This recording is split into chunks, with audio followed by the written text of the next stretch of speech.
Thanks for listening to the AZ12 podcast, proudly presented by Little Caesars. Code 15 off 20. Yummy, yummy in my tummy. Code LCFREECC. Free crazy combo with any purchase. All right, now we've got a lot to get to on this show, but first we are going to talk about pizza. We have pizza.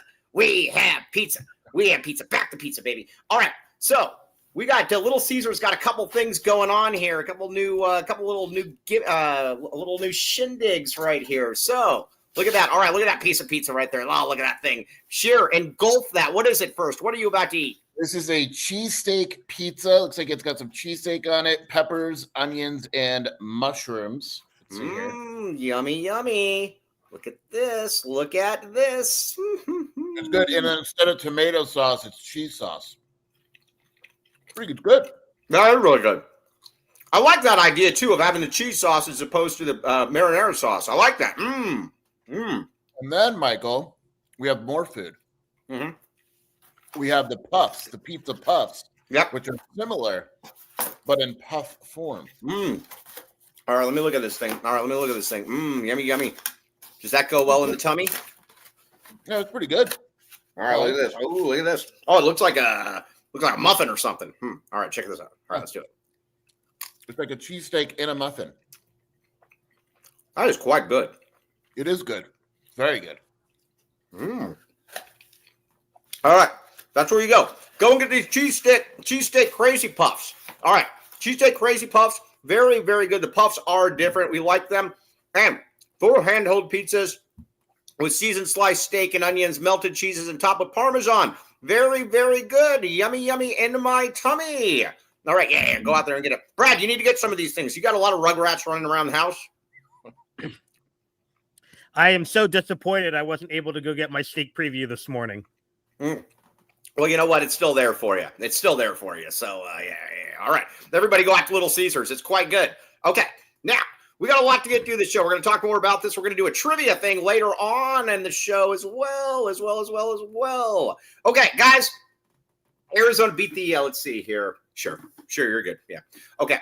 All right. Goodbye, everyone. All right, Sheer was hopping in for the pizza. Yeah. So you got to go to a press conference. But, yeah, we appreciate all you guys. All right, Sheer. See you tomorrow, man.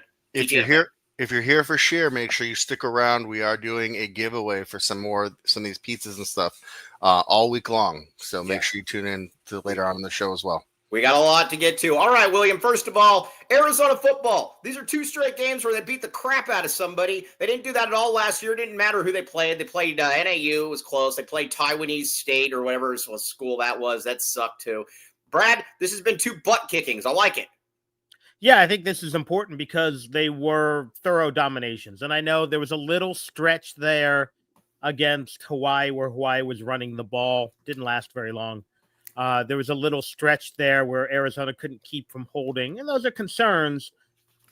But what Arizona has shown me is they're not bad. Right. I don't know if they're good.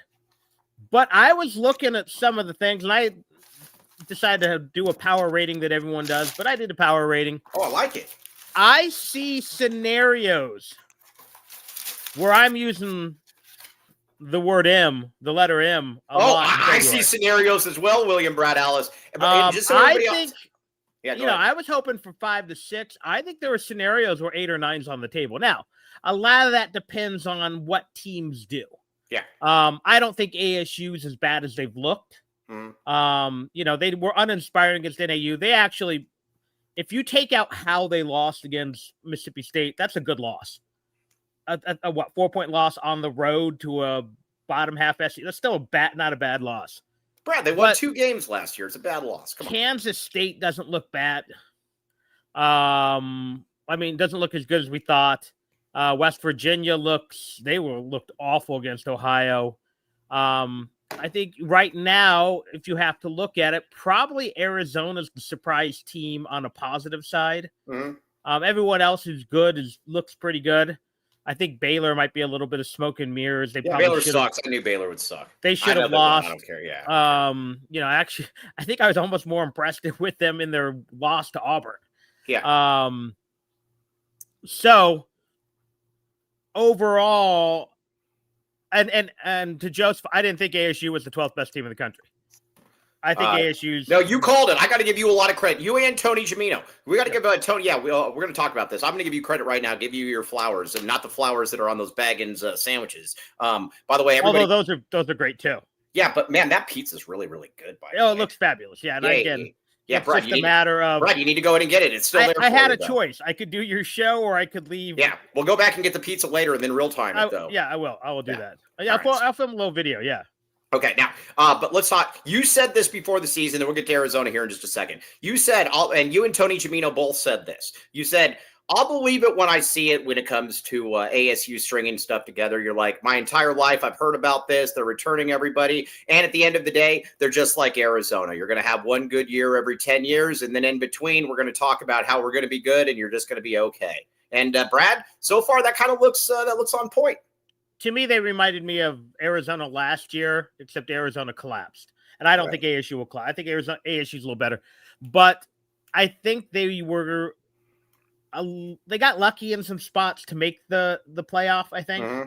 Mm-hmm. Some things went their way. Just like Arizona, things went their way to get to 10 wins. Right.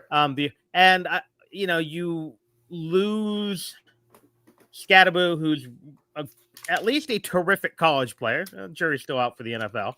You're going to be saying MNFL in like 3 months. I'm so excited. I probably am the way this is going.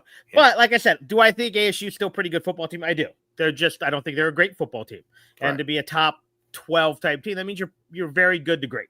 Okay. I just don't think they're there yet.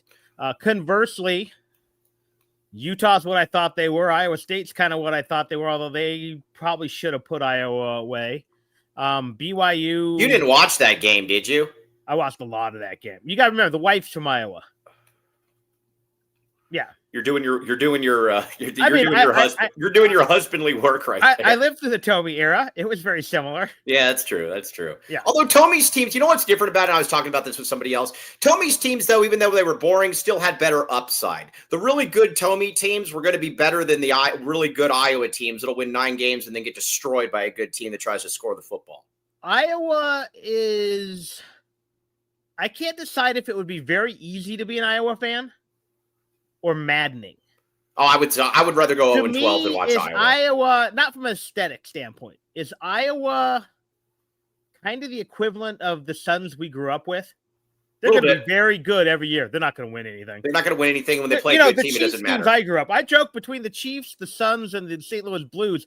I had a lot of regular season success as a kid. And nothing to show for it in the playoffs. Yeah. And so that's kind of Iowa football. It's a lot like Oklahoma State prior to this year, and I think Gundy's done. Yeah. For years, Kansas State under Snyder was kind of that team. You're going to get 10 wins, but you're not going to get 11 and 12 that you need. No, you're wrong about Snyder. Snyder had like 4 straight top 6 finishes. You're wrong. Yes, but never could get into that national championship. I mean, again, I think Snyder might be the greatest college football coach of all time. Don't get me wrong. Yeah, I agree with you. But there was always a limit. They just couldn't quite, they couldn't beat Nebraska when they needed to win that Big 8 championship or and then later the Big 12. So, but yeah, I think Iowa is, you're going to win between 7 and 9 games every year.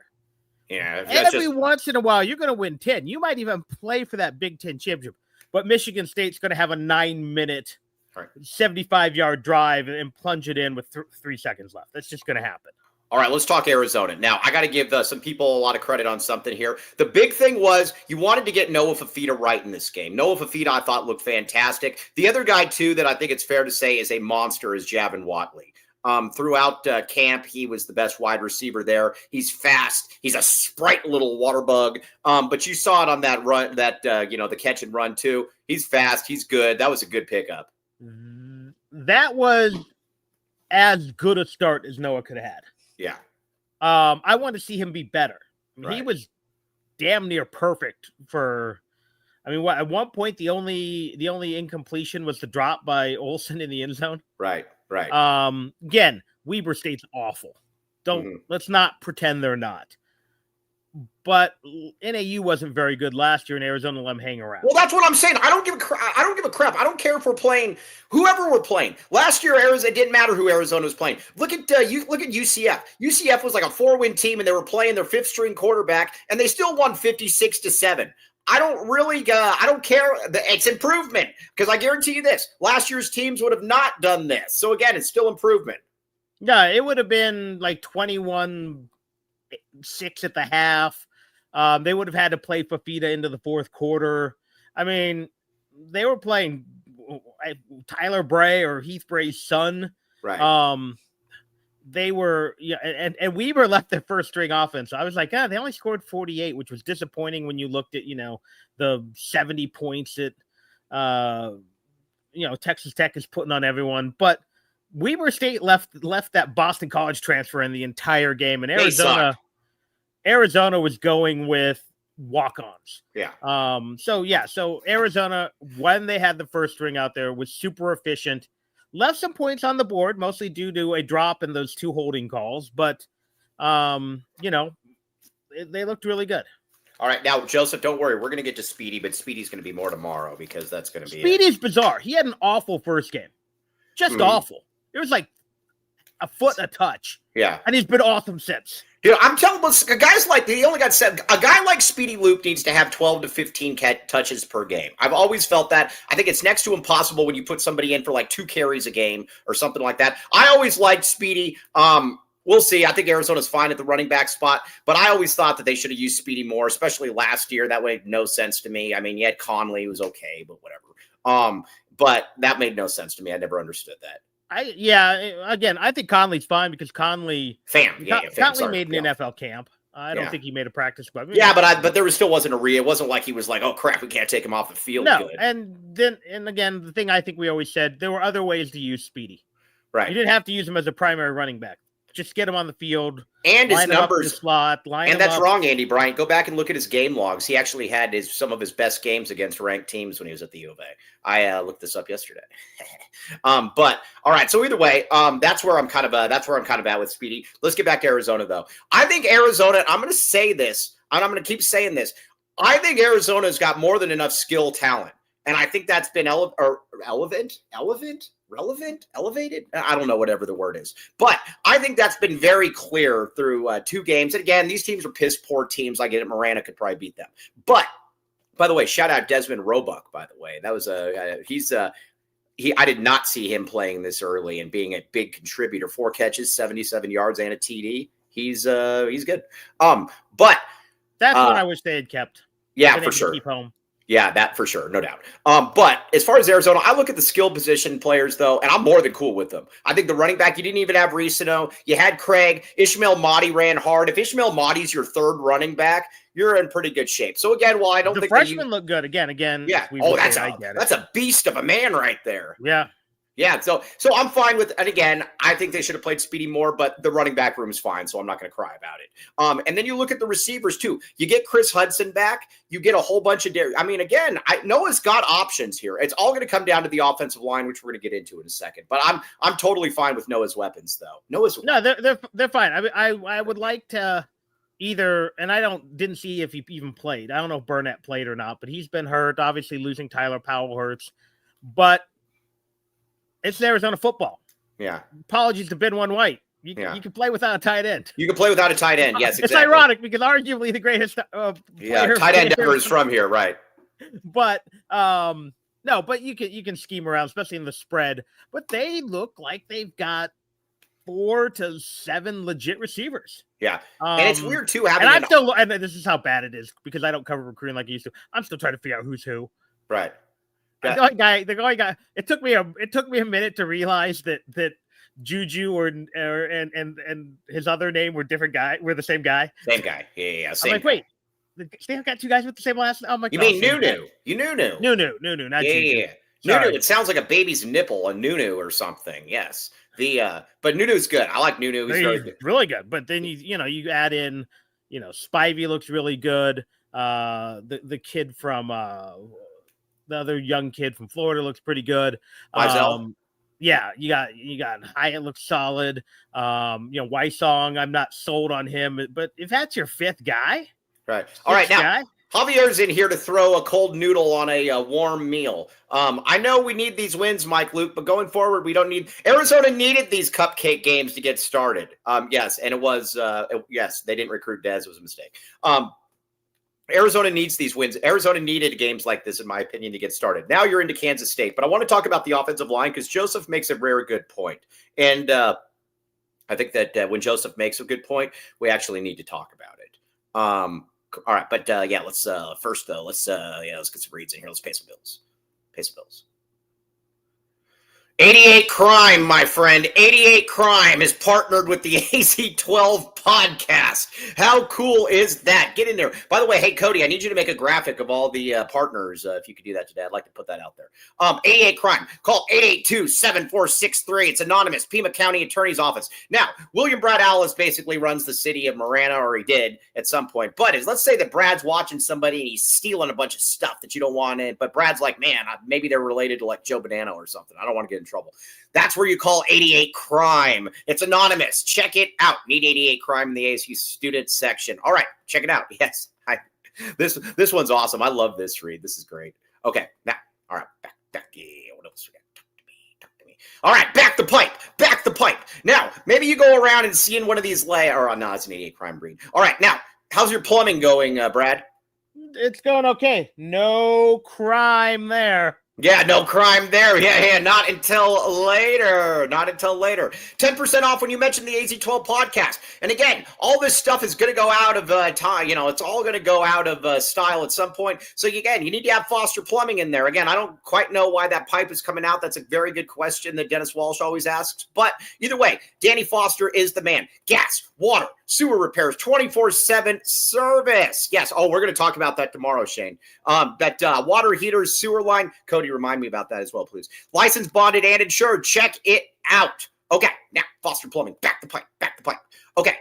One thing though, Brad, and okay, another one. Swiftfold. All right. Now, Brad, do you do your own laundry?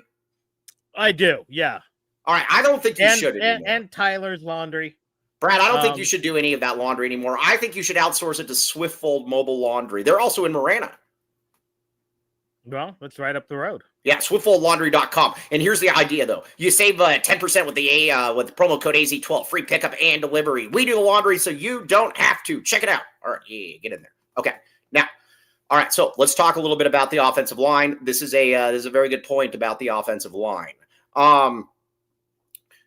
We can't have the stupid holding penalties. That is Andre, next week, I believe. We can't have the stupid holding penalties. That is, false starts and stuff. That stuff's sloppy. That works against like Weber State or, like Taiwanese State. That doesn't work against a good team. We can't have those, William Brad Alice.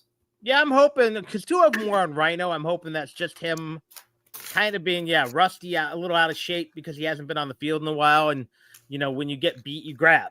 Or when you get tired, you grab. So I'm hoping that's some of it. But, there's 2 real concerns still for me, this football team. Right. Offensive and defensive line. Right. The defensive line looked much better against, again, a worse offense. The offensive line had moments of trouble. Now, every once in 1 or 2 holding penalties a game, as long as they're not in critical junctures, you can survive. But what was it, 4 or 5? Yeah, and it's lazy too as well. Yeah. It's just, you just can't have that. And again, a couple of those were because Fifita was scrambling and you're trying to figure out where he's going. But you need to clean that up. And if you can't, you're going to be in trouble. And if you can, you're going to be a really good offense. See, I think Buchanan's better than Bounds. I'm not going to necessarily lump those in 2 together. I made the mistake last year comparing Awaka and Townsend and calling them the Edgerson twins when Awaka's a lot better. I think Buchanan's clearly better than Bounds. I think Bounds stinks. I would put Rhino in there. Now, let's see here. Now, I am going to disagree with the great Nick Arenas. Nick Arenas, did you know Nick Arenas is actually Gilbert Arenas' nephew? No, but that's awesome. Yeah, it's pretty cool. So he calls him Neff. Now, Nick Arenas says, I'll go a step further, and I disagree with the great Nick Arenas. He says we need a win of 2 touchdowns or more over Kansas State. No, we need a win. I do not care if we win 2-0. I do not. Well, I don't want to watch that. I want to be entertained, but I will say this. All I care about is a win. Brad, if we're talking on Monday and Arizona's 3-0, back the win. That's all I care about. I will hedge. Oh, I think if they win by 2 scores and it's 2 legit scores, we're a national title contender. No, but then I'm ready to be like, this is a good football team. And you're also worried about having to put an M in front of a lot of different stuff. stuff. You know what? I'm almost going to guarantee that I am going to be using the M in February, because if you win all three non-conference, you just have to win 3 out of your next 9 to go bold. Right. what we did not agree to is what if they go 6-6 but get left out of a bowl? I don't care if Arizona wins 6 games. I was No, fine. I'm talking about for the M bet. I don't know. I think we flip a coin at that point. I'll do it every other show. Yeah, I think in the spirit of good harmony, I think that you should have to do that, William. But I also don't think if Arizona has 6 wins, they're getting left out of a bowl unless it's just really weird. Well, with the way that Arizona travels, you can't leave Arizona football out of a bowl game. All right, now Big 12, Bobby, I kind of agree with this here. Kansas State, I can't believe they're as bad as they've looked so far. Maybe they are, but this is still a very solid program. They return most of their. Brad, what's going on there? Here's where I'm at with this. I'm not sure. I don't disagree with Big 12, Bobby.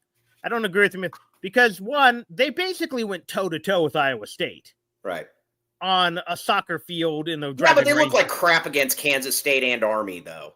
And then against what was that, North Dakota? North Dakota State. Yeah, they won by like 3. Yeah. So did Arizona a couple years ago. I don't know how good North Dakota State is. Don't be modest. You know. Are they challenging for a 1AA title again this year like they normally do? I don't know. That's a good question. But in fact, then you lost to Army, and I don't think this is a 10-win Army team because didn't Army lose to a bad team? Yeah, a lower division team. Yeah. So I think this is a weird Kansas State team. And generally, Kansas State is super consistent. Generally, they're kind of a steady. Yeah, they're super consistently mediocre this season. Yeah, I mean, I guess, but I don't know. I still consider a good win. Now, I will say this: Avery Anderson can't. Oh, it's North Dakota, not North Dakota State. Same thing. Who cares? I mean, they're okay, North Dakota State, but North Dakota. They're not North Dakota State though. All right, yeah, but either way, a win is a win. I don't care if Arizona wins and they're 3-0 going into Iowa State. I would take that every single day of the week, because then now this doesn't count as a conference game. Is that still the case? Yes, it's not a conference game. All right, so it doesn't matter. We're still undefeated in conference, even if Arizona does lose this game. We have nothing to lose and everything to win in this situation. Now, pretty much, yeah. Now, the one thing that I can't have happen last year, Avery Anderson was throwing the ball everywhere, or not running the ball everywhere. I can't have that this year. I don't think he's a very good passer. You can't have that guy just running all over the field like he was last year, William. I don't want that. No, you got to force him to throw. What's that? You got to force him to throw. You got to make him a passer. Or Avery Johnson, sorry, same thing. Okay, but yeah, what did I say, Avery Anderson? Yeah, whatever. Okay, now, that's kind of where I'm at, though. You know what's funny about last year? Everybody was like, oh, Arizona, we're only down 17-7 or whatever the case may be. That game was not close. That game did not feel close. I know that game just didn't feel close, William. No, it was one of those games where Arizona hung around, but they were clearly inferior. Right. Yeah. I mean, it's like, okay, cool. Like, yeah, that's awesome, but it didn't look good. Now, on the defensive side of the football, though, they've been attacking so far. They haven't given up a touchdown. Again, it was close for the first few minutes. It was, but they haven't given up a touchdown yet. They're kind of flying around the ball. I will say this: I think it's probably fair to say at this point that the one guy on the defense that definitely sticks out is Genesis Smith. He is clearly an MNFL player, William Brad Ellis. Yeah, you and I have thought that since he got here. Yeah, we've always been fans of his, based upon the recruiting. I don't want to see. Does he? Let me ask you this: does he make an exodus after the season? Genesis. I get it. That's a good one, but wasn't that good? I don't know if he leaves or not because safeties don't get drafted high, typically. Yeah, well, so he might be able to help his stock. I don't know. Probably it's Arizona football. Yeah, he leaves. Yeah. No, he's either at Washington or the NFL. Right. Yeah, I was gonna say he's in Washington. Yeah. But no, he's really really good though. I'm fine with the secondary. I think the secondary is good. No, I'm fine. Everything's been good so far because here's what I've seen. Even though I'm not convinced about the personnel, the scheme looks really solid. Right. They confuse quarterbacks. They kind of come at you from different ways. They fly to the ball. They look athletic. Again, I worry about the teams that can just kind of maul you up front. Yeah. If that happens, I think Arizona could be in trouble. But if you force them to throw, if you're forcing teams to run some of the read stuff, if they can't just out-muscle you up front, I think Arizona's defense can make some plays. I mean, they're going to get tested against Kansas State. But if they can force Johnson to be one-dimensional or less dual threat, they can make his life tough. I think we're going to find out too about the Arizona front. And this one, I will say this: I had no clue what to expect from the linebackers or anything, but a lot of these guys are flying around there, and I don't know if you consider them linebackers or not. The guy that got suspended or is going to be suspended for a game, that Jabari, whatever his name is, Jabari Man, yeah, he's the man. He's been he'll be fine. That was a first half ejection. Yeah, I know. But he'll be back. Yeah, what? But he's going to miss the first. He's going to miss. No, you only missed the next half. I think he's back for the game. That's not what the announcer said. He's eligible to start the game. Oh, well, I'm an idiot then. I do apologize. Yes, McMillan actually had 5 for 68. You're going to target in the first half. Yeah, all right, target in the first half. So, anyways, I like him. I like Chase Kennedy. He's been he's got a little bit of a oomph to him, a little bit of a gusto to him. They've had some guys. Riley Wilson got in there and is running around a little bit. Tay Brown got an interception. I think that I can't really complain about the linebackers, William. No, they've been fine. And that's I think you just need them to be competent. Right. And that's kind of modern football, too. That's the weird thing. As much as I like Jacob Manu and his 37 tackles a game, sometimes that just meant how bad the rest of the but the second year he disproved you, though, because he was up by the line a lot. Yeah. So I just want them to be athletic and make life difficult for tight ends, guys coming over the middle on blitzes. And so far, they've done that. This defense is really going to come down to the front four. Right. And if they lose Smith for an extended period of time, that might be problematic. Yes. Okay. Let's see. I disagree with you, Nick. T-Mac had like 80% of their receiving yards this past game. T-Mac's going to be fine. He had 5 catches. I mean, 68 yards, and for the quarterback that can't throw. That Bryce Young sucks, by the way. I watched him for a few minutes. No thanks. You know who loves him? Who? My son. Bryce Young? Yeah. Your son's way bigger than Bryce Young. That's part of the reason. He could throw Bryce Young into one of those freezers that you threw your son into. Last year, because remember, last year Bryce Young looked really good against the Chiefs, and so Tyler just kind of adopted him. Yeah. He also adopted UTEP football. Well, let's be honest here. Well, is that where he's going to go play? If they offer the scholarship, we'd be happy to be Minor fans. I got one for you. Who are the 2 best basketball players ever to come out of UTEP? Timmy Hardaway. Yep, there's one. You know what they called his crossover? Hardaway's? Yeah, Hardaway's. You know what they called his crossover? I don't. The UTEP 2-step. That's right. Yeah. Now, do you know the other one who's even better than Tim Hardaway? I can't think of it. Tiny Archibald. I didn't realize he went there. Yeah, he played for Clem Haskins. You know when they had the first... Everyone played for Clem Haskins. Yeah. They had like the first black team that won a championship or something. I think that was him. Yeah. Okay, so anyway. I didn't think Archibald was on that, but he could be, yeah. I don't know if he's on that team, but he was there. Favorite players. Yeah. El Paso would suck to live, so whatever. Okay, so, all right, but yeah. Well, his joke, my brother got recruited out of high school. The only D1 even interest he had was New Mexico State. Not much better than UTEP. Yeah, so exactly. Although I think I'd rather live in Las Cruces. Is Clem Haskins still alive? No, it's Don Haskins. Oh, Don Haskins. Who's dead. Clem Haskins was the Minnesota coach. Oh, the Minnesota coach when Arizona was in the Final Four in 97. Yes. With like Townsend Orr. No, Vashawn Leonard. No, they had a guy named Orr too. That was the other guard. Yeah. Lorenzo I don't think Orr? it was Townsend. I think Townsend Orr was USC. Was it like Lorenzo Orr? Might have been Lorenzo Orr and Vashawn Leonard. Yeah. Vashawn Leonard. Yeah. Vashawn Leonard played in the... Oh, I got another one. You know who else was the point guard on that team who's very, very good? William Brett Allis. Very, very good. On that Minnesota team? Yep. Yeah. Can't think of it. Had a long MNBA career too. Bobby Jackson. I think Bobby Jackson was on that team. Where Bobby Jackson was like LSU, but okay. No, Bobby Jackson was Minnesota. No, I think you're right. Yeah. No, you're right. Bobby Jack, yeah. All right, Dad, never question me again. Okay, love learning about the old school UofA days. That's what we're here for, LSU bodybuilders. Yes. So there we go. All right, now Speaking of which, did you see the stat I pulled out? No, what stat you pull out? So I feel I knew a lot about Arizona football. You do. I did not know that Arizona has scored 100 points twice in a football game. We have multiple unclaimed national championships.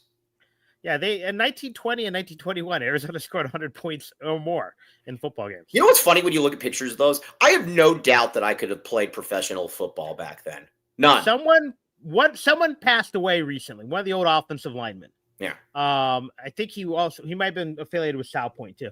And they put up his starting offensive line from the 1959 season. Mm-hmm. The heaviest lineman, 205. By way of comparison, William, you would have been a nose tackle.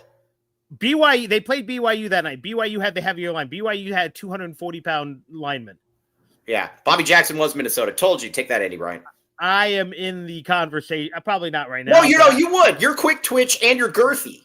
No, I think my son's freshman offensive line is heavier than 1959 UofA, and the quarterback was only 5 pounds lighter than the center. Yeah. We need to go over some time about Arizona's unclaimed national championships. I'm going to start pushing them to actually claim a national championship. Yeah, it's good. Yeah. Like when they went 3-0 against why not? And you saw what Auburn did where they just claimed 9 national championships that they like found under the couch cushion or something. I got into a long argument with an ASU fan because he was talking about that's the worst. That like our lad's guide from like 1972. Nobody cares about that. Nobody cares. No, there's 2 polls. There's the AP poll and there's the coaches poll. None of that other crap matters. And previous to that, in the plastic helmet era, you had UPI. Okay, fine. Those are the only 3. I don't care about the Daily Waco Gazette claiming you. I don't care about any of that stuff. That's what's so funny to me is all these SEC fans get irate over UCF's tongue-in-cheek national championship. They do all the crap all the time. And all of them do it. Yeah. Like Alabama's like, we got 43 national championships. Yeah, no, you don't. Well, 3 were the Tuscaloosa Times. Yes, exactly. Or Auburn. Yeah, you don't get any of that. USC also claims a lot of unclaimed national champions. Here's my thing. If you weren't claiming a national championship before 1980, don't claim it now. Nice try. And I think the irony is I think USC was the best team in college football about 4 times in the 90s and didn't get titles out of it because there was no tournament. Hey, was Keyshawn, this is random, and we'll get back to Arizona basketball. Was Keyshawn Johnson the best wide receiver you saw in the pack in the 90s?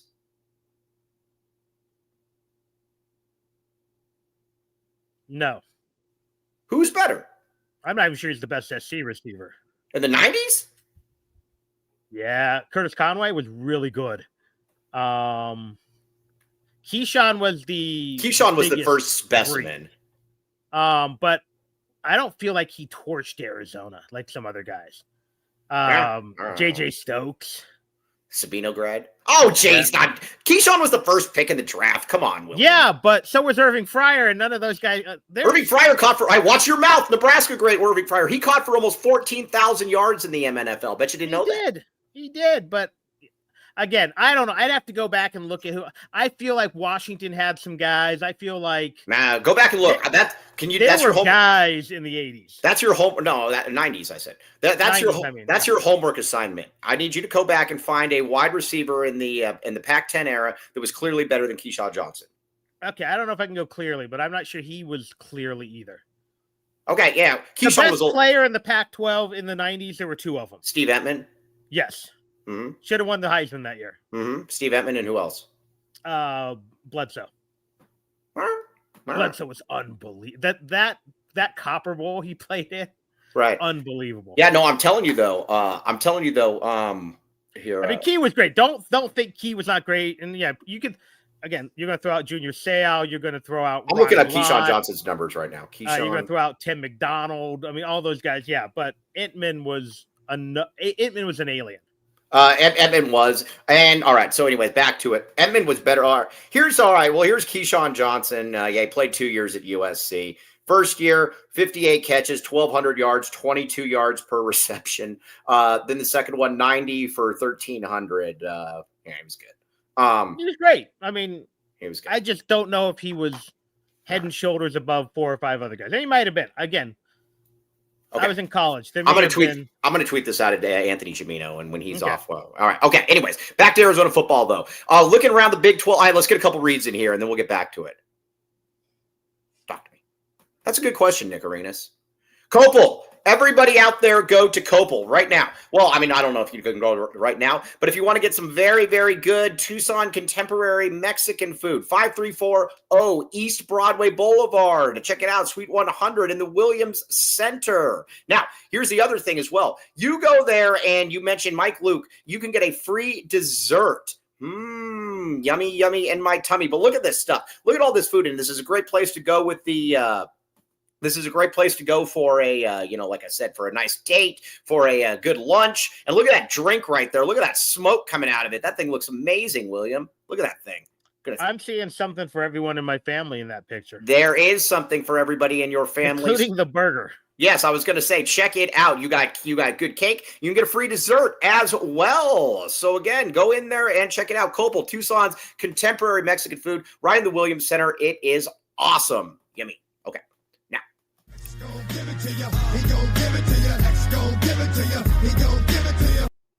All right, now we're speaking of Anthony Gimino. The guy's a mess. The guy he's a jerk. He doesn't have his act together. He doesn't have any of that stuff together. But I will say this about Anthony Gimino. He went through Comfort X HVAC and they got him over $2,000 in savings. That could be you. Small business with big savings, built on trust for the long haul, perfect track record, residential and commercial HVAC expertise at affordable rates. Comfort X HVAC, back the vac, 520-222-7012. And here's the other deal, Brad, and this is why I tell everybody this. Go in there and get your HVAC and you can get a free AZ12 shirt. You will thank me later for it. Now knock off two birds with one stone. Get your HVAC fixed because even if it's not broken, it's probably going to be broken at some point. So get it fixed already and bring in you can get a free AZ12 shirt out of it as well. AZ12 prep. Okay. Now, okay. So let's talk a little bit about the defensive side of let's talk a little bit about the defensive side and where Arizona is in the Big 12. I look around the Big 12. Which teams are clearly better than Arizona? William Brad Alice. After 2 games, Iowa State, Right. Utah, BYU, TCU. Okay, go again. I'm listening. Iowa State. Okay. A blowout win. Yeah, two quality wins. Yeah, you're good. Utah. Okay. No problem. BYU. Though it's getting closer. Okay. And part of the reason I'm hedging on that, they did not beat Stanford as bad as Arizona beat Hawaii, and Hawaii beat Stanford. All right, fair enough. But they completely shut down Stanford. Now, what about Texas Tech? Everybody in there. Right now, in my power rankings, I have Texas Tech ahead because their 2 blowout wins were more lopsided than Arizona's 2 blowout wins, but we don't know anything about either. I think Texas Tech, and my guess is Texas Tech is going to be better. They're going to be right there because they got a bigger payroll than the Panthers. Yeah, I know, but we shall see on that one. And then TCU. Right now, TCU has the best win. Oh yeah, I like TCU. They only have Wait one a second. game. The best win, they beat North Carolina. North Carolina sucks. They beat North Carolina by 107 points. Yeah, but they suck. Every good team's going to beat North Carolina by 107. Then let's see. But right now, that's going on the road and Baylor does nothing. Baylor does nothing for me. I don't care at all about Baylor. Well, Baylor doesn't have as good a resume. They have a loss, and again, it's Auburn. Auburn's fine. Yeah, but they look like crap in that game. Though. Yeah, I don't those right now are the ones I have. I have Arizona 6th in the power rankings. All right, yeah, that's good. That's But good. Now I have in tier 2. I mean, so to me, there's no real difference right now between BYU, Texas Tech, and Arizona. yes, I would agree with that. Yeah. But if you're doing it, if you have to rank them, I have Arizona because again, Arizona's margin of victory is 40, and Texas Tech's margin of victory is like 60. Do you think we broke? That's a great question from Big 12 Bobby. Did we break ASU before we even played them? I don't know. I just think it's Hey, Cody. STDs probably broke ASU. That's probably a good point. Hey, Cody, when you get a chance, can you put the schedule up? I'd like to go through that as well. Yeah. Vegas video says, "Sir, start practicing the letters MNFL." Damn right. Okay, now, Tim Rodriguez, great point. T-Rod says, don't forget, ISU struggled with what turned out to be a terrible Kansas State team. Very, very interesting. Good point. We don't know if they're terrible. They might just be mediocre. And that's the first game of the year in, again, a swamp. They were playing on a flooded soccer pitch. Yeah, that is a good point, too. You talk about a cold soup field out there. That thing looked terrible. Okay. I mean, you have to travel to Ireland and it sucks. Okay. All right. So we're going to get back to that in just a second, but I do want to talk about something. The way that we are producing MNFL players is amazing. Ja'Cory Krosky-Merritt, I believe, merits more than a mention here, William. He looks the part, man.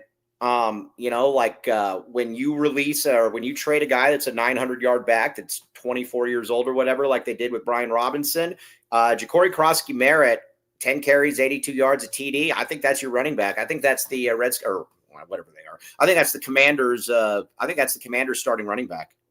I mean, I think what they do is depending on Eckler, they're going to use more as a third down type back, a passing back. He's probably a little bit better of a pass blocker at this point. But I think Merritt's going to be the guy, at least for now, who they're going to count on to run the football. Right. Again, Eckler will get his share of carries, but Eckler's a really good receiving back. Right. And I'm not sure we know if, again, we saw him play one game. It's really hard for me to claim him. No, you know, he claims us. Why wouldn't we claim him? I know, it's great, and it's great that he does, but he claims us. We claim him. It feels a little dirty. Oh, it doesn't do that. No, come on, man. But, you combine him with T-Mac, with Tyler Loop. That's a nice 1, 2, 3. Hey, what is Ryan Williams? What's the deal with Ryan Williams, P-Hoff? Mike, have you made fun of Ryan Williams that he made such Gen Zers look soft? You guys make yourself look soft already. What is it? I need to know about this. Who's Ryan Williams? I don't know. I got to ask you something, Brad. Your kids, are they scared to pump gas? No, I asked Tyler about this. Yeah. He's not scared, is he? Tyler's a little bit skittish. He's like, no, I don't get it. Why? What's wrong? No, my daughter does it. And again, you know how they talk about this not wanting to fail in front of people? I'll give you this about my daughter. F it. She'll just ask random questions because I don't like talking to strangers, to be honest. Right. I just don't like it. I mean, I could talk to 1,000 people here or whatever it is. I don't want to go up. I don't want to order pizza on the phone. My daughter's just like, whatever. That Ryan Williams, P-Hoff. We'll get to that in a second. But my kids will pump gas. My kids will start the car. They'll be driving. Do they do a thing where do they do the thing that these other Gen Zers do where there's a call and they pick up the phone, but they don't answer it? That's something that they all do as well? Someone they don't get phone. Well, my daughter at least doesn't get phone calls from her peers. They send video messages back and forth. My son is on the phone a lot because what they do is they all get, and maybe it's through Snapchat too. They get like 8 guys on a call and they play video games because one guy's on. All right, I get that. But the only people who really call my kids are me and my wife, and occasionally I think that's it. Maybe a grandma, but they don't call each other on the phone. And if most of the calls I get that aren't from me and my wife are spam.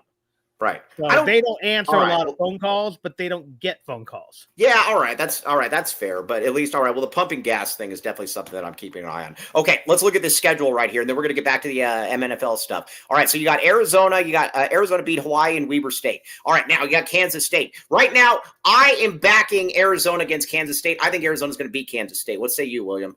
Yes. Okay. Now, I think you're going to lose to Iowa State. Yes. Okay. And I think they're going to beat the snot out of Oklahoma State. Yes. Yeah. All right. Hey, so at that point, then we're looking at 4-1 by our rose-colored glasses, our rose-colored Tom Fords. Yeah. Okay. BYU, is that game at BYU? I think it's home. I would have that as a loss, but I think that's just because right now BYU appears to be better. All right. We'll knock it off as a loss as well. 4-2 at that point. Okay, now Houston. I think Arizona can beat Houston. I'm going Arizona on that one. Houston looks competent. Right. They've done nothing inspiring, but they've done what they need to do. Yeah, I would agree with that. But I'm still going with that. Yeah, I'm going with the win. Okay. Colorado, I think, sucks. Colorado does nothing for me. I think Arizona can. And Arizona's done very well there. Yeah, I have no problem. I'm picking Arizona. I'm backing the A in that game. Okay, so right at that, what are we at that point? 9-0, or what are we? I think they're 6-2. 6-2, yeah. 6. Oh, and William, and then we talk about the NFL chances of the or the MNFL chances of the Kansas quarterback. You know what I'm going to start calling you if that happens? William M. Alice. That's fine. Yes. Okay. Now, Kansas. I think we lose to Kansas. I think Kansas is good.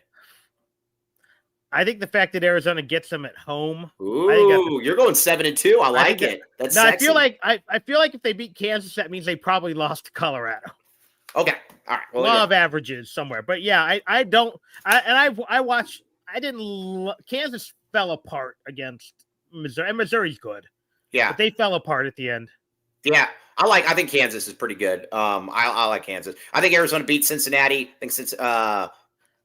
Here's the thing: Arizona's better than Cincinnati.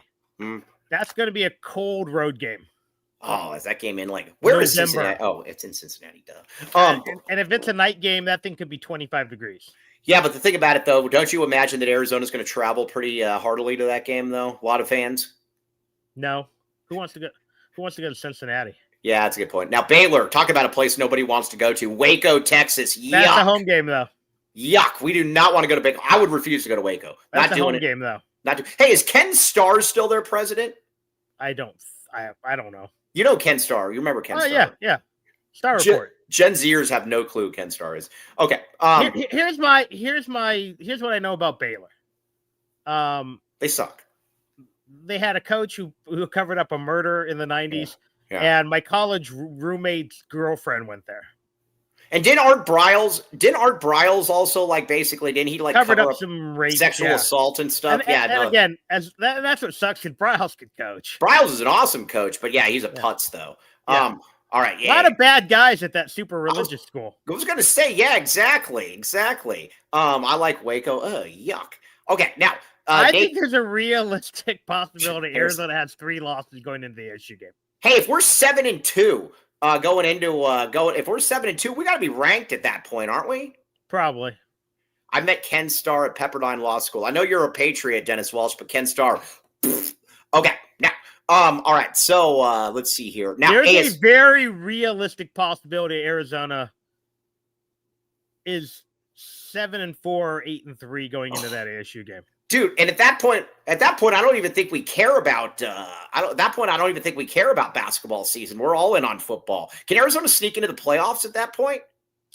No, I think. Well, if they go 10-2, and I don't think they can, they would probably be playing in the Big-12 championship. And in which case, if they win that, they're in. Yeah, I would agree with that. All right. Yeah. I don't. Then they probably have to be 11-1 to get in that large bid. Yeah, all right, yeah, but or 10-2, yeah, but either way, Arizona be back to the A. All right, now ASU looks very beatable at this point. They look crappy. Sam Levitt, hey, and that's a toss-up game. ASU could be 0-12, which they obviously can't be because they have a win, and that's still a toss-up game. Yeah, Every okay. year. Yeah, it's a toss-up game. So either way, this schedule looks a lot Here's the crazy thing. If Arizona beats Kansas State, I think you're looking at between 7 and 9 wins. If they lose to Kansas State, then I think everything north of 4 is on the table. Do we have an unclaimed national championship then if Arizona does all that? Not me. You're not claiming a national championship? No, I'm going to claim like 7 from the 1920s, though. Yeah, no, exactly. Because, yeah, you can't fight it. Yeah, just go back there and say that like the I don't know. Yeah, either way. All right, all of a sudden, though, that schedule looks a little less daunting. The fact that you miss Utah is big, and you miss TCU is big. Yeah, because I don't think Arizona would have any chance against Utah. I think those two, along with Iowa State, appear to be the 3 best teams. All right, now let's talk about Iowa State and how Arizona would match up. Here's all I'm going to say. Iowa sucks. I know that they're going to win 8 games, whatever. I can't watch it. Iowa's competent, and that's, I think, both the best and worst thing you can say. Did you see that? It's funny. I was listening to it on the radio. This guy, that Gronkowski guy that they have in a quarterback. Gronkowski, yeah. Yeah, he's thrown for 150 yards through 2 games. Yeah. And then it was funny. The commentator said, at Iowa, they really seem to have an issue, here was my question. Has Iowa ever had a dual threat quarterback? No. Because I said every quarterback seems to be a 6'4" statue. And then someone's like, hey, what about Ricky Stanzi? So I looked up Ricky. And I remember Ricky Stanzi played for the Chiefs. I'm familiar with Ricky Stanzi. Guess how tall Ricky Stanzi is? 6'4". Now, he was a running quarterback in high school.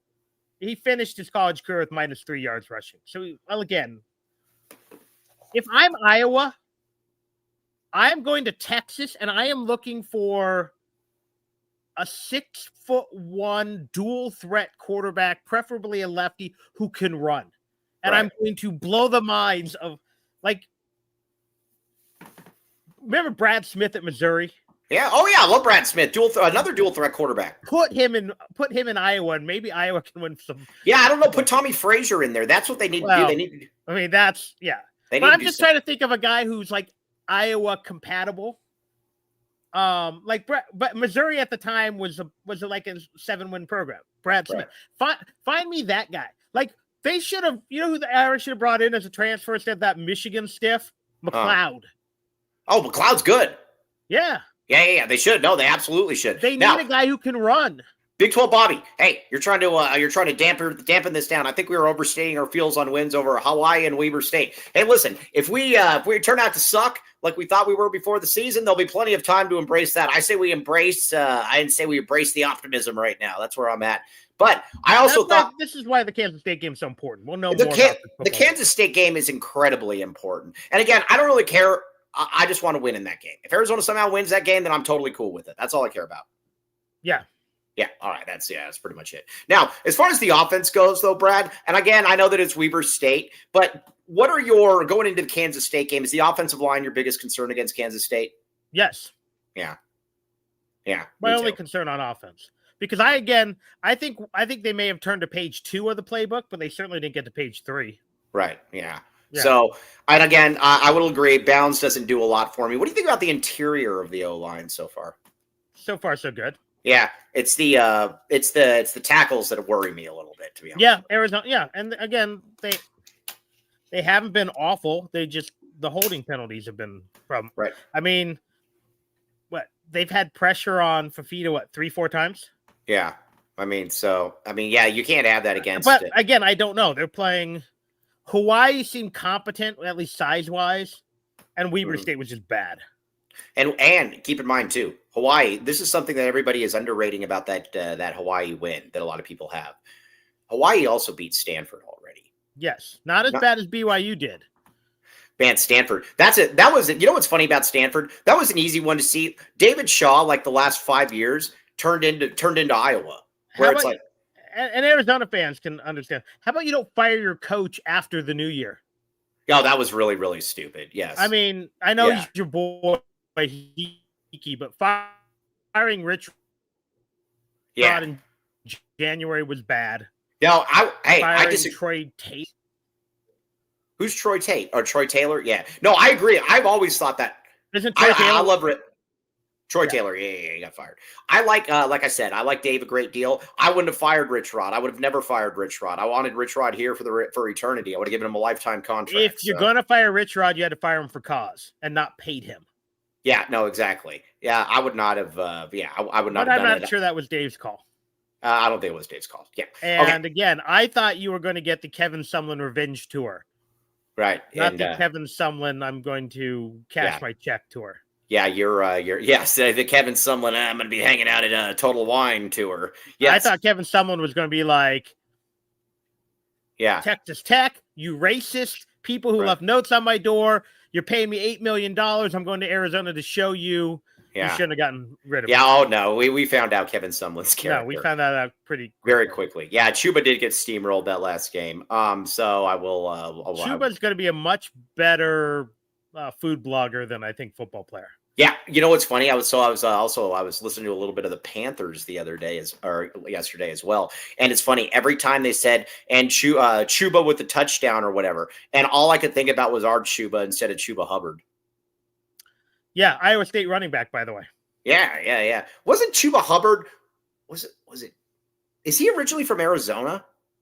Did he play high school football in Arizona? No, you're thinking of Chubba Purdy. Chubba, no, I could. Brock's brother. Yeah, Brock's brother, who also went to Nebraska, by the way. Now there's like 9 school. He's one of those guys. Yes, exactly. So, all right. So, anyways, we'll see. Now, as far as I will say this: Salgado Medina has been a breath of fresh air.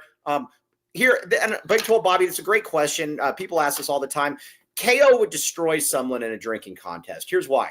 Sumlin is the type that gets really, really sloppy, and he's like hitting on the Hooters girl, and he's like passing out in the bathroom. Whereas KO is a professional drinker. Kevin O'Neill drinks, and then gets in the car and heads home at the end of the night. KO would drink someone under the table. Yes.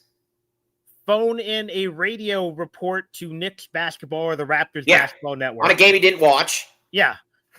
Recruit a prep school point guard who can't shoot.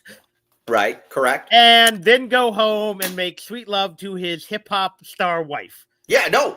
I don't know KO. if they're still together or not. KO is an amazing drinker. I'll never forget. Me and Tony Jamino were at the Pac-12 tournament, and KO said he had an hour to hang, or like an hour and a half to hang out with us. I mean, yeah. So he comes in there in a suit, and he's got a suit on, and he's got a New York Yankees hat, and he's got 2 American flags on each side because he does it because he said it pisses a lot of people off. He came in there and he drank 7 mixed drinks within an hour and a half, and didn't show any issues whatsoever. And then his wife starts calling him and he ignores the first one. And then he's like, oh gosh, now I got to answer. And then so he answers the phone, and then he's like, all right, I got to leave in a few minutes. So he's like, here, let me just get a shot real quick. You guys want anything? The dude was amazing. Like, Here's what I picture. Like, when you are really good at pool, you travel with your pool cue. Yeah. Okay. Or when you're really good at darts, you Yeah. got him right here. Right. I picture he has like a Halliburton briefcase, Yes. and he clicks it open, Yeah. and he's got a highball glass, a Yeah. shot glass. He's got his and a jack in wine there glass. as well. Yeah. Yeah. And he's got his signature KO brand. Yeah. And he's just like, I will have whatever the mixed drink, and he will hand them Yes. his crystal. His and it's like he hands crystal the cup. from like Ukraine. Yeah, exactly. KO's an amazing drinker. He's not like someone was a sloppy drinker. The only difference is KO drunk is like 5% more likely to fight you than KO sober. Oh But yeah, both for sure. Both might fight you. Oh yeah, both might fight. KO's the man, man. Like there will be no KO slander ever on the show. I Terrible, know he's your favorite. Terrible basketball. basketball. Well, Awful. no, terrible head coach. Yeah, fine. I think he's a good assistant. All right, fine, but he's a terrible head coach. We would agree. Oh, on I that. agree.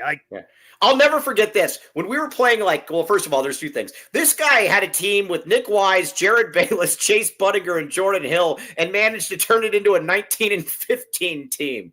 I still remember. So Rob Lance and I used to sit baseline. That's where they Yeah. put the radio members. They wouldn't put us at media row. Yeah. Must be And nice. so we looked like right down the line. Yeah. And I still remember Jamel Horn gets the start, Mm-hmm. does something dumb. Just Jamel Horn. Yeah, Jamel Horn. Don't get me wrong. No. I love Jamel Horn. Jamel Horn. The kid.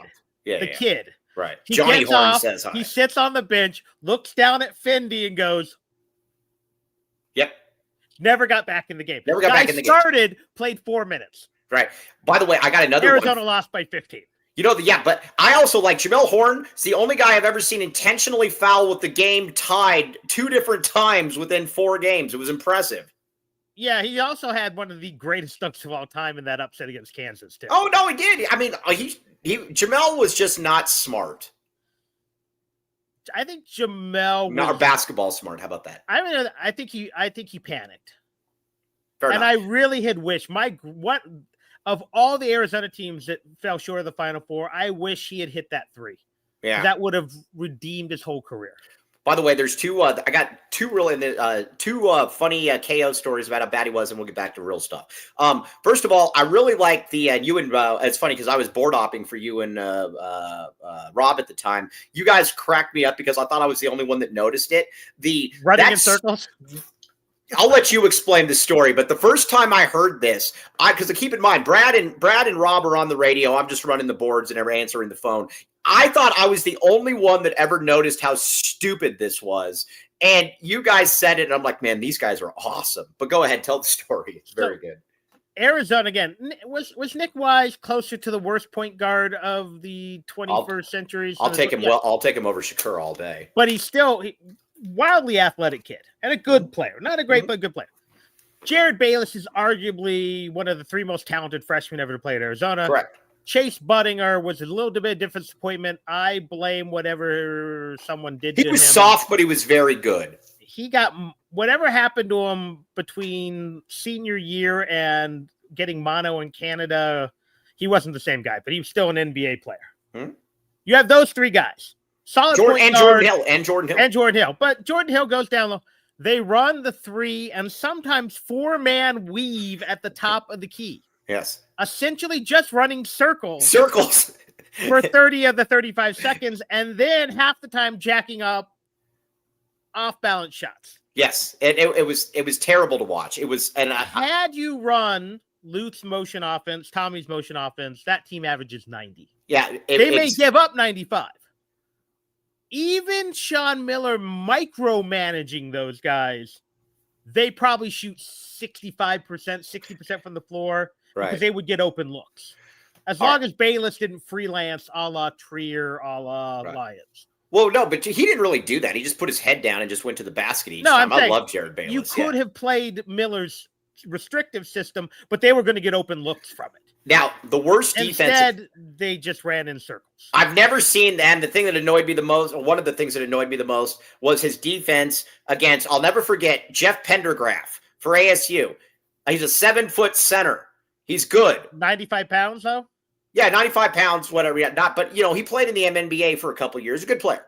He had Fendi fronting him the entire game, and each time Fendi, who's 6'6", Pendergraph, who's like 7 foot, and each time down the court, they would throw it right over Fendi to Pendergraph for a layup. I thought, okay, well, they'll get out of this. KO did that the whole game. It was like he expected Fendi to grow or something. No. So anyways, there's our KO stories, though. Fendi, I think I've told my Fendi story a million times on this podcast. I'm going to tell it again. He was on the Houston Hoops. Mm-hmm. He was on a front line with Martellus Bennett and Jermichael Finley. Jermichael Finley. All three NFL tight ends. He was the third best big man on that team. Yeah. The other two were better. Wasn't Gary Johnson a backup on that team too? He might have been on the younger team. They had two guards on that team who were unbelievable. One went to Houston. Oh yeah, the Tommy Mason Griffin guy or whatever. He was built like he was like a roided out freak. The whole team. They looked like a football team coming in. Right. Yes. But I will tell you this: Martellus Bennett, better basketball player than Fendi Onabon. And here's the other thing. I have heard through the grapevine, but that both Martellus Bennett and Jermichael Finley were soft, silent verbals to Arizona. Wow. Yeah, I was going to tight end you. Again, I could go this whole story. Jermichael Finley's recruitment's the most bizarre one of all time. Yeah, because he committed to Arizona. He had his plane flight to Arizona canceled. And he had his flight canceled. His grandma still had a ticket. He didn't. His high school coach would put other kids on the phone to conduct interviews in his name. Oh, that's great. Oh, that's awesome. The guy who covered Texas for Scout back then, he calls me. He's like, hey, have you talked to Jermichael Finley? I'm like, yeah. He's like, he's not a good interview, is he? I'm like, he'll answer yes, sir, no, sir to non-yes and no questions. Right, yes. He's like, yeah, I just went 7 minutes with him. And he's talking about like reinventing the atom or something. Yeah, he's like speaking in eloquent. Yeah. And he's like country, right? I'm like, oh yeah, real soft-spoken country. Yes, sir, no, sir. Yeah. How did they sound again? That was good. Let me hear it again. That was good. Texas drawl. Yes, sir, no, sir. Yeah. Yeah, real thick, super quiet. Yeah. He's like, this kid, I think, had a Boston accent. And he's got like Whitey Bulger on the phone or something. His coach didn't want him to go to Arizona, wanted him to go to Texas, so he put a fake kid on to conduct a fake interview because he didn't want Jermichael Finley saying good things about Arizona.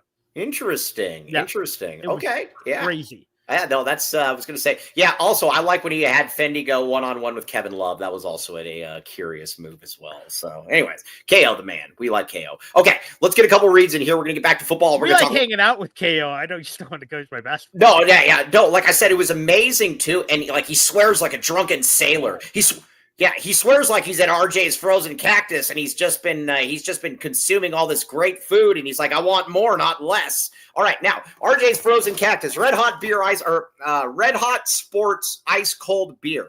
Now they got a huge parking lot. Also, look at all this bread right here. Look at all that starch, William. Yummy, yummy in my tummy. Home of the AZ12 watch parties, by the way. You should go in there, back the garlic bread, pizza, wings, tacos, burgers, and more. No bad seats in the house. It was good. I knew it wouldn't be a huge turnout because, like, again, it was a home game. Which, obviously is not ideal, but we had to get one in this month. Also, the delay weather, probably didn't help. The delay, the weather. But we'll, the ones in the past have all had like 60, 70 people. So it's all been fun. Okay. But either way, get into RJ's. Very good. No bad seats in the house. This isn't like going to some place and they got like that. It's like going to like Brunswick bowling alley or something. And you got that little TV in the background with those like rabbit head ear things or whatever. Yeah, go there. RJ's Frozen Cactus. Yummy, yummy in my tummy. Yeah. All right. Now, William Brad Alice. What kind of well, welcome to the Rock.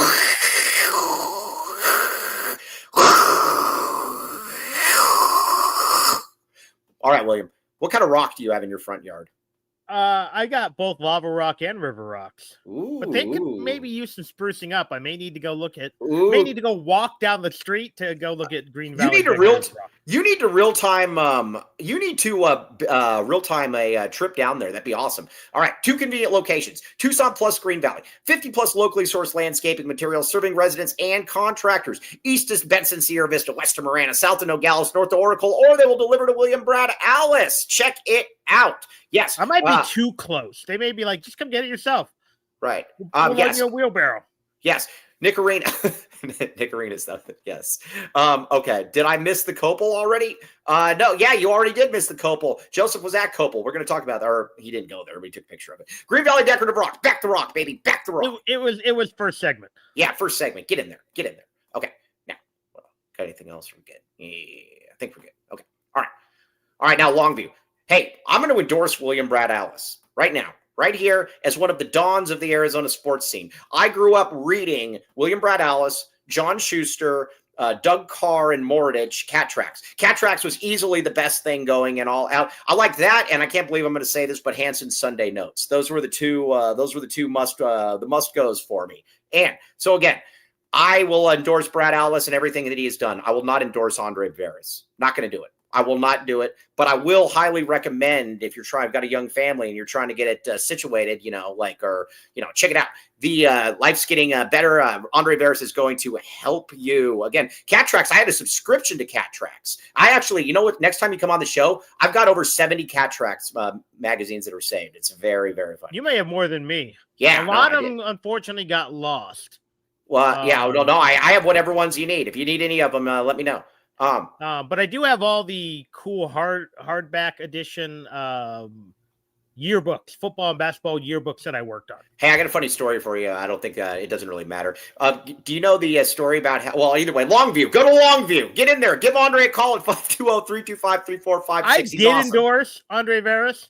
Yeah. When I found out he was offering food to endorse him, I may unendorse him just so I can get the food. Yeah, get the food and then endorse him. And then I'll re-endorse him. But I'm not going to endorse Andre Veras. That's Never. fine. Not on my watch. The funny story, and then we're going to get back to sports. So Tom Duddleston was never exactly helpful with media folks. There were online media folks, and I've been told this story 10 times. So I know you generally don't like getting into this stuff, so I'll say it for you, and you can interrupt me if you want to talk about it. But so Tom Duddleston and would not let the guys. He basically would go out of his way not to be helpful to the Cat Tracks folks. So the Cat Tracks folks had a good relationship with Lute Olson, so they just went around Tom Duddleston to the Lute Olson, and Lute Olson would just give them whatever they want. That's called cutting out the middleman, William. I like it. Well, he and Doug Carr had become personal friends over the years. I can also say this: the football team under Mike Stoops had a bunch of really good kids, nice kids, good personalities, and they wanted them out there more, right, especially when they were recruiting kids from their area. Right. So I would get a call from the recruiting coordinator. Right. Usually it was Dan Brezowitz for a while. There's a few others. And he's like, hey, we're recruiting a kid from Northern California. Can you interview Willie?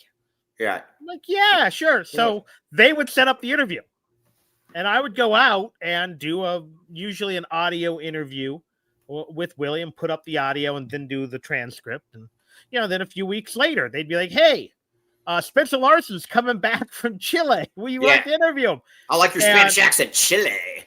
Hey, Lance Briggs is in town. Right. You want to interview him?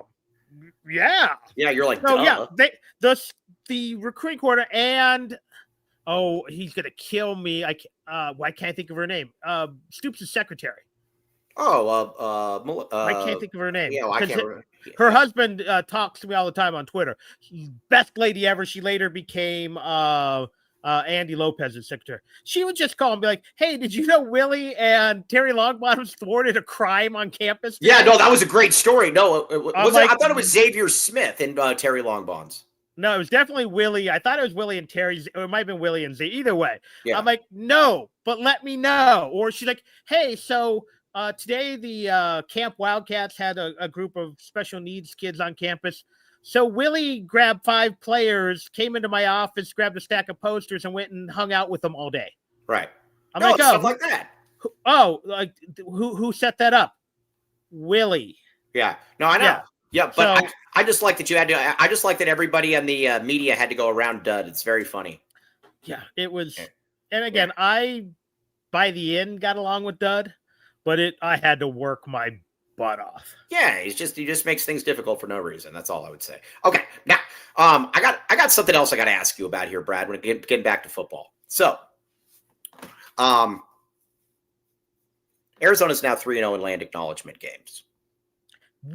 Explain this to me. I don't understand it. What's a land acknowledgement game? All right, so that. All right, here's what land acknowledgement is. I didn't want to sound ignorant, but I'm like, I don't get it.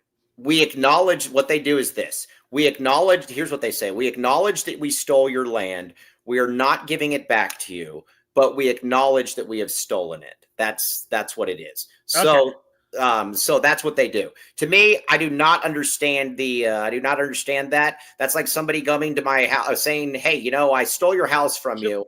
I'm not going to give it. Steal part of Utah, or did Utah steal part of us? Or are we talking Mexico? Oh, I don't know. Well, it's just something here. It's just saying that, like, basically what they're saying is this land that we are playing this football game on was stolen. We are not giving it back to you. But we at least acknowledge that it is stolen. It's one of the dumbest things I think I've ever come across. I don't get it. If you're going to do something like that, do something meaningful to help them. Don't just say, hey, guess what? We know that we took this. And yeah. But either way, Arizona's now 3-0 in these games. I believe that we need to have. I believe we need to make every game a land acknowledgement game at this point. We're 3-0. Sounds, or at least bust them out more frequently. Yeah, I mean, seriously, like every other game. Well, and only schedule good teams like AS or like whoever you're going to play. Make it a land acknowledgement game. That's kind of where I'm at. Okay, so. All right, I just wanted to say that is where I'm at. It's like, again, someone mentioned the UCF and the space games. They should have 5 space games a year. Yeah. If you never lose in those games, then have it. Okay, now let's real quick here. All right, now let's get back to the NFL though. T-Mac 5 catches, 68 yards, whatever the case may be. He's going to be just fine. Bryce Young sucks. I know that Tyler likes Bryce Young for whatever reason. I guess he likes bad quarterbacks. But guys like T-Mac are almost like recession-proof. I mean, you look at what they did last year. I mean, he still caught for 1,400 yards, and they didn't even try to score. Yeah, no, I stole your point, Joseph. I saw what you wrote. I stole it. I didn't take. I acknowledge your point, and I'm taking it. Yes, acknowledge, but don't give it back. No, what T-Mac showed me yesterday is that he's an NFL receiver. Yeah. I don't know if he's a star, but.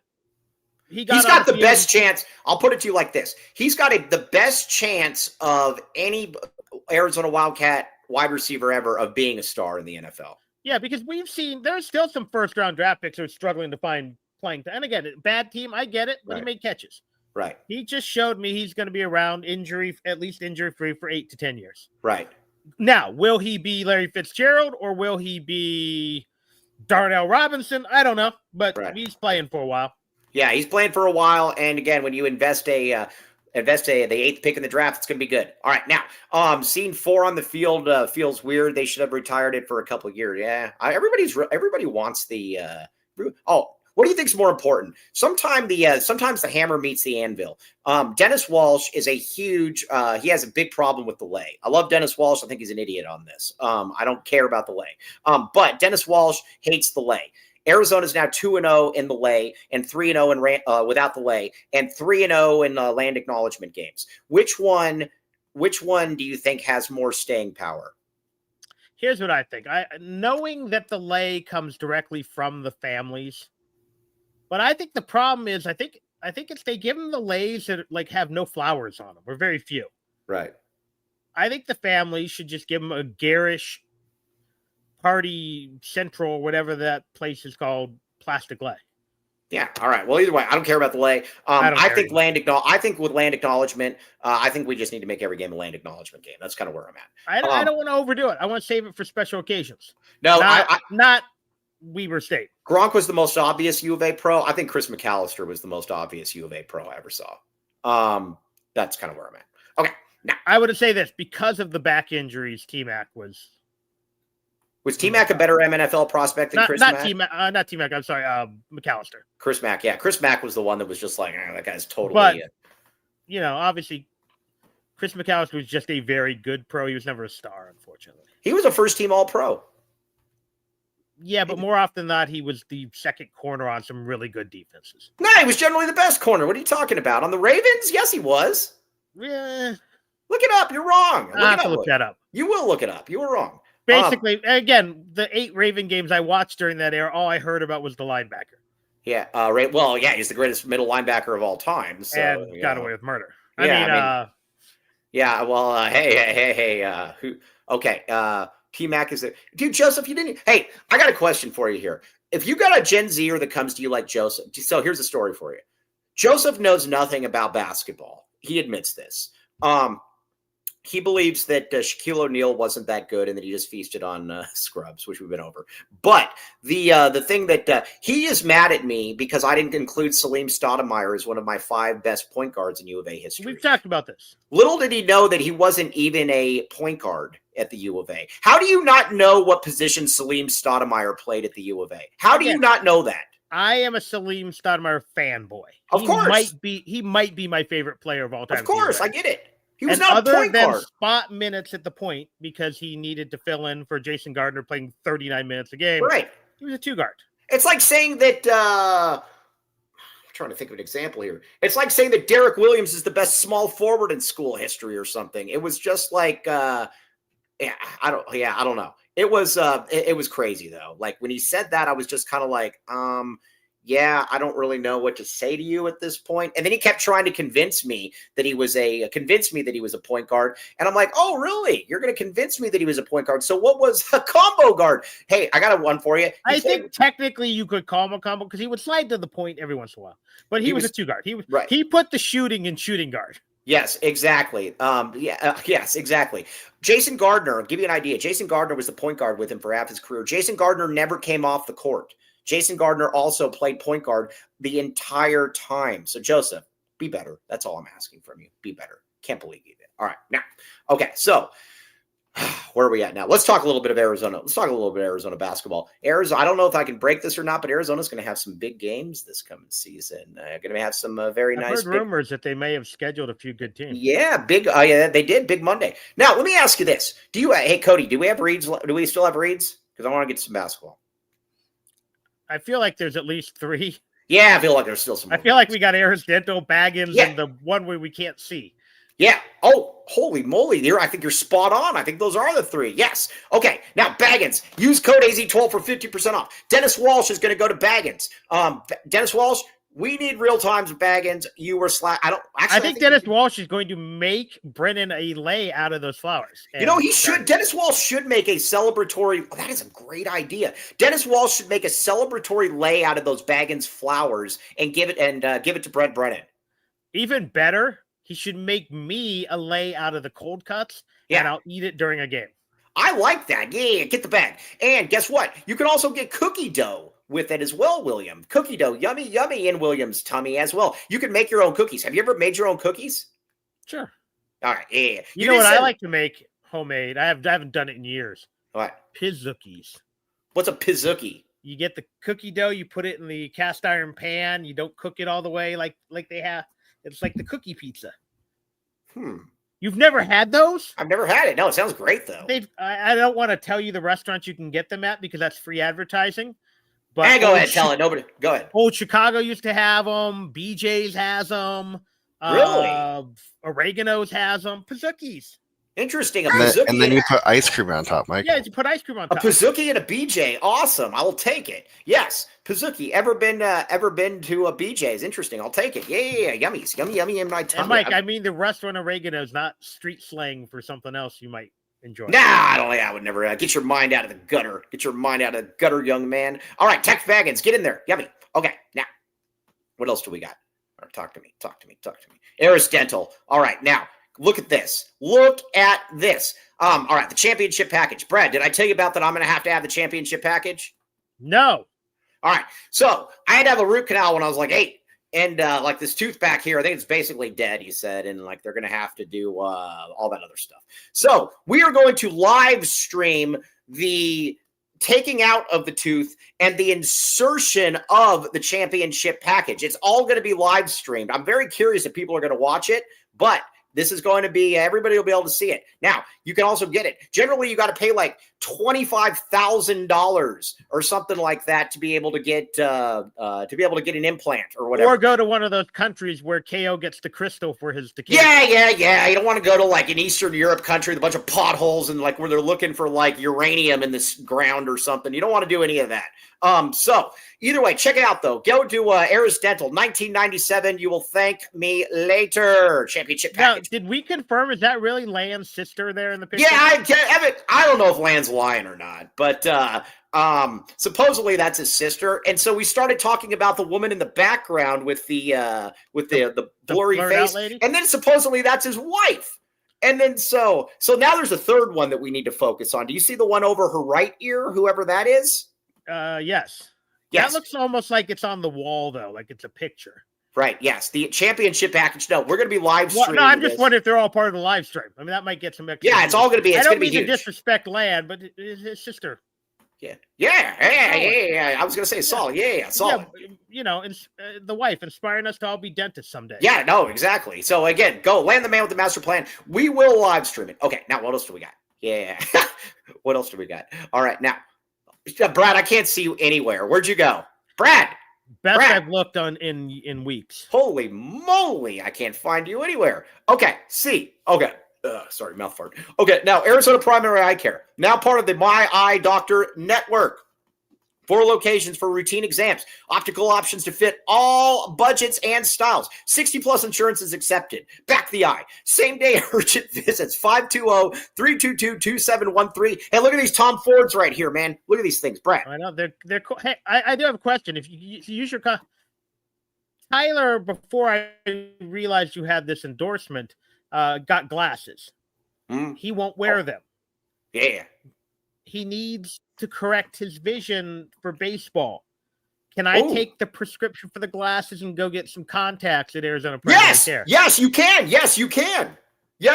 Okay, because he says he'll wear the contacts because, again, you know, he only hit 4 something last year, but we're looking for 500 at JV. Yes, no, exactly. Absolutely. No, you need him to be able to see. Yeah, get in contact with me. You got my number. Okay. Yeah. And I think my wife needs some new frames too. So now Shane Simmons, he got his contacts there as well. Check it out. Okay. Now, all right, Arizona Primary Eye Care. Back the eye. Okay. Now, let's get back to it. I want to ask you this, Brad. Did Arizona schedule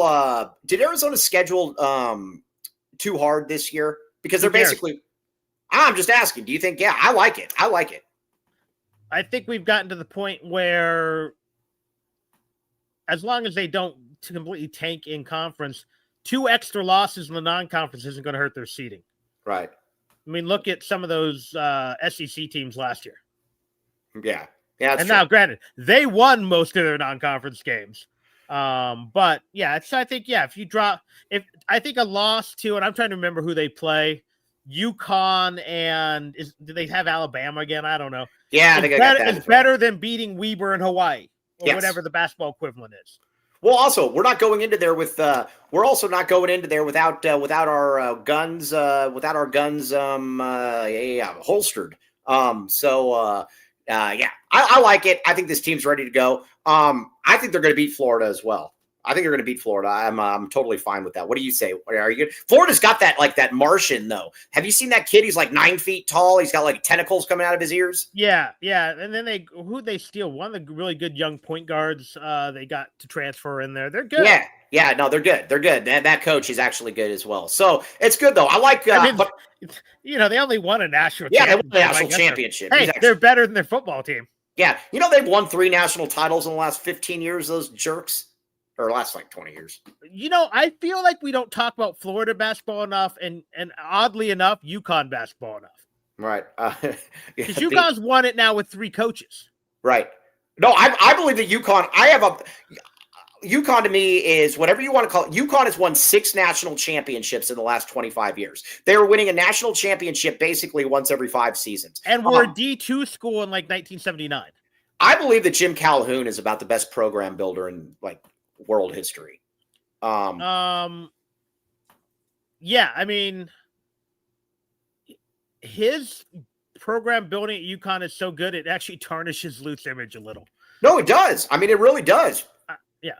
I mean, he's the man. I don't know what else to say. But again, they were the worst team in the Big East. And again, this was 45 now years ago when he took over. They were barely a D2 school. Right. And yeah. So we shall see about that. UConn is better. UConn's awesome though. I don't know what else to say. UConn's awesome. 6 national titles. And yes, the Ollie one counts. Of course it counts. He just sucked. Okay. Now, but Arizona, then you get into the Big 12. I like this about Tommy. I know the thing, and again, I get what Miller did. I never liked the whole thing about where you're trying to get like the RPI or all that stuff. So you can just play like Grambling and like try to goose up the ratings. I like Tommy. Tommy says, bring on the best. Bring on the best. I like it. But no, John Calipari, most overrated coach in college history. But yeah, I like what Tommy does. I find it very refreshing.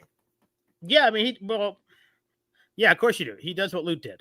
Yeah, I remember that year. What was it? Was it like 2002 where Arizona played like?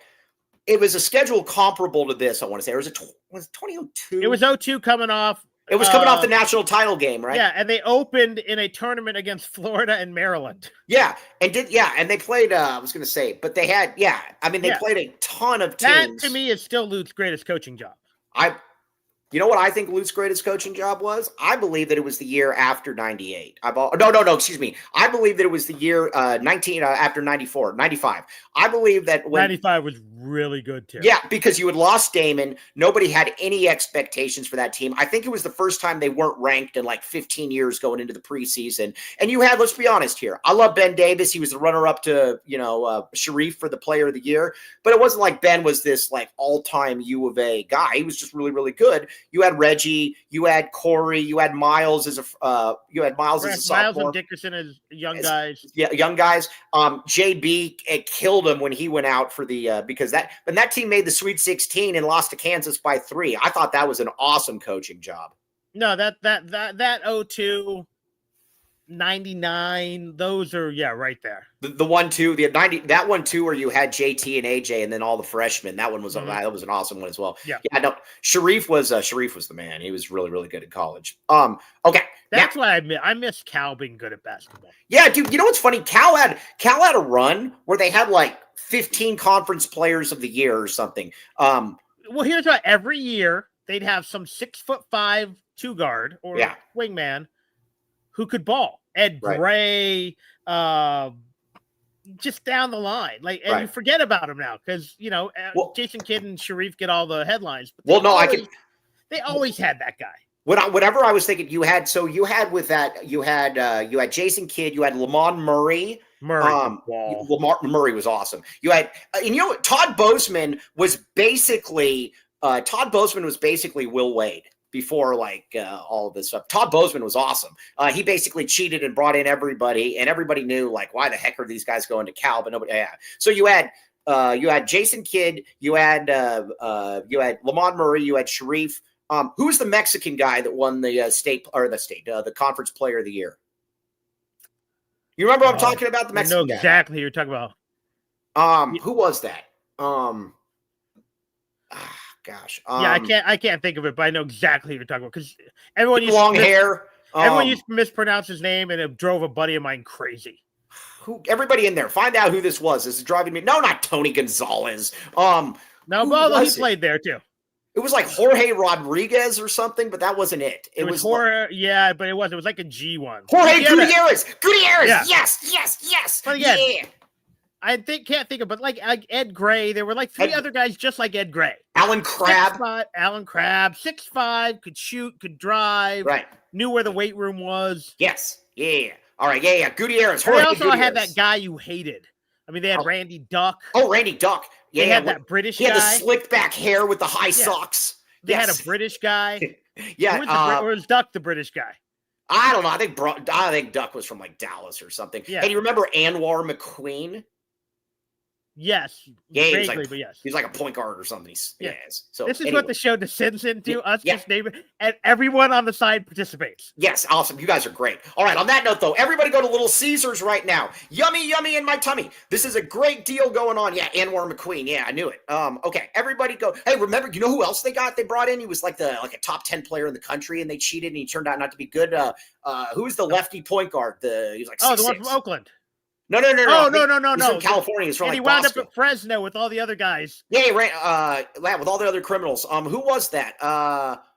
Jelani Gardner. Yeah. Yeah. Remember that. So Lute wanted 2 point guards. One was the kid from Seattle who ended up at Washington. Mm-hmm. Avery Bradley's friend. I can't think of his name. Abdul Gotti. Yeah. And then there was a kid. Then there was a kid from Oakland and Ubaka. Right. Allende Ubaka. And he ended up Ubaka. not being good. Lute loved Ubaka, and he ended up not being good. Right. Yeah. Allende Ubaka. That was right. He's like 6'3". I think he was from like Oakland Tech or something. Yeah. Yeah. Dude, I'm so smart. Okay, now we got a giveaway That here. was right at the end of my recruiting coverage. All right, now we got a giveaway here. So Cody, I need you to enter So I got to basically ask these people a question, and then they got to message us, right, and be like, here's the answer. Yep. So we have all week we have some stuff to give away. Today we are giving away. Let's see. Hold on, let me look it up. What are we giving away today? We are giving away today. What are you giving away? This is all good stuff. This is gold. Oh no, where'd it go? We're giving away 2 the pizza puffs today. Oh, pizza puffs. Oh yeah, you guys are gonna want pizza puffs. Pizza puffs and 2 pizzas. So 4 winners. Ooh, okay. All right. So I just got to give them a question. Yep, Mike's gonna ask you a trivia question. What everyone needs to do is you need to follow the AZ12 podcast on X or Twitter, whatever you want to call it. Do as you're told right now. DM us the answer to the question, and I will pick 4 winners and send you a code for either a free pizza or a free puff. Okay. All right, now here it is. I got about. So I only need to do one question though, right? Yes, and I'll pick 4 winners. All right. When was the last time that Arizona football finished ranked in the top 5? When was the last time that Arizona State football finished ranked in the top 5? Hint, hint, hint. Arizona's finished ranked sooner. Brad, don't say it. I know you know the answer already, but don't say it. All right. That's what it is. Yeah. If I don't have X, can I submit it now? DM Cody or something on the side. I don't know. Okay. All right. Everybody out there. Everybody go to Little Caesars, though, by the way. And Little Caesars is awesome. Code LCFREECC or 15 off 20 if you're going to buy a lot of stuff. Check it out. You will thank me later. We love Little Caesars. William, you're the man. I'm just going to add Jerome Randall, Leon Poe. Oh, Jerome Randall from Chicago. Leon Poe from Oakland. Lampley. Oh, Lampley from Chicago as well. I think he was from like DeSales High School or something. Okay, so Kevin Johnson, KJ, yeah, a lot of players. They've had better pros than Arizona has. Yeah, I mean they have. Yes, hey Dick, come on, why are you putting that there? Come on. All right. So, anyways, on that note, though, we will be back with you tomorrow. We very much appreciate all of you. You guys are the greatest. For Mr. William, Brad, go get your pizza and try it. Yeah. Oh, I'm definitely going. Yeah, going after work. Yeah. Get it. You're and then real time it, and with a yummy in my tummy. I'm gonna go if I have time, and it's a time crunch. I'm gonna go eat it in front of decorative green. You should. Oh, that would be amazing. Yeah. Kill 2 birds with 1 stone. Kill 2 rocks with 1 stone. Yeah. All right. On that note, though, everybody, we will be back with you tomorrow at 10. We went over just for you, Joseph. Check it out. All right. We'll be back with you tomorrow. You've been listening to the AZ12 podcast.